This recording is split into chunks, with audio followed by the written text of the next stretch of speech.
Rotator cuff work, subscapularis activation.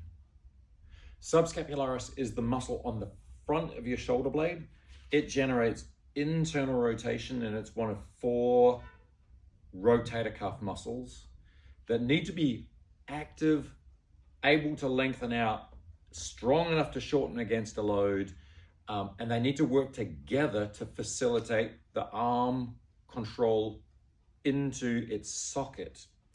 So they need to coordinate to allow the arm to come up without impinging the shoulder.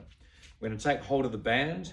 We're going to turn side on to the anchor point, and your start position is elbow just away from the body. So if I relax my arm is being pulled out to the side slightly by the load of the band. I'm going to bend my elbow and bring it just a tiny bit in. I'm going to bring my opposite hand. I'm going to put my fingertips on the front of the shoulder itself and the palm of my hand on my pec muscles. And the reason for that is I want you to not be using these muscles. There are 2 muscles that can internally rotate the shoulder. One is subscapularis, which is the muscle we're after. One is pec major.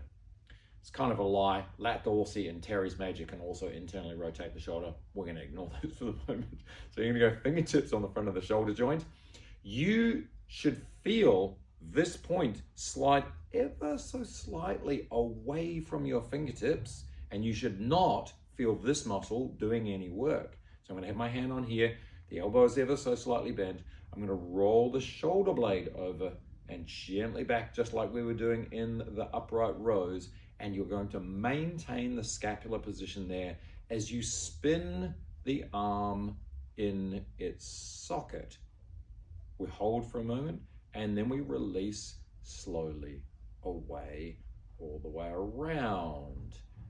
As I activate that muscle, it's sitting on the front of my shoulder blade. It comes around the side of the rib cage and attaches on the front of my arm. It's going to pull its attachment point, this point here, inwards and backwards, snugging my arm bone into the shoulder socket, right? So we will not feel push forward. If you feel push forward, you're not working the right muscles. You're going to be using pecs, right? So again, relax the arm, tiny little bend, organize the shoulder blade, hand on the chest wall, fingertips on the front of the shoulder, spin the arm in its socket. Your tip of your right elbow, or my right elbow in this instance, is not going to move. It's just spinning on the spot. Now, no clenching underneath here, right? No hanging on through the inside of the armpit. It should be free and buoyant.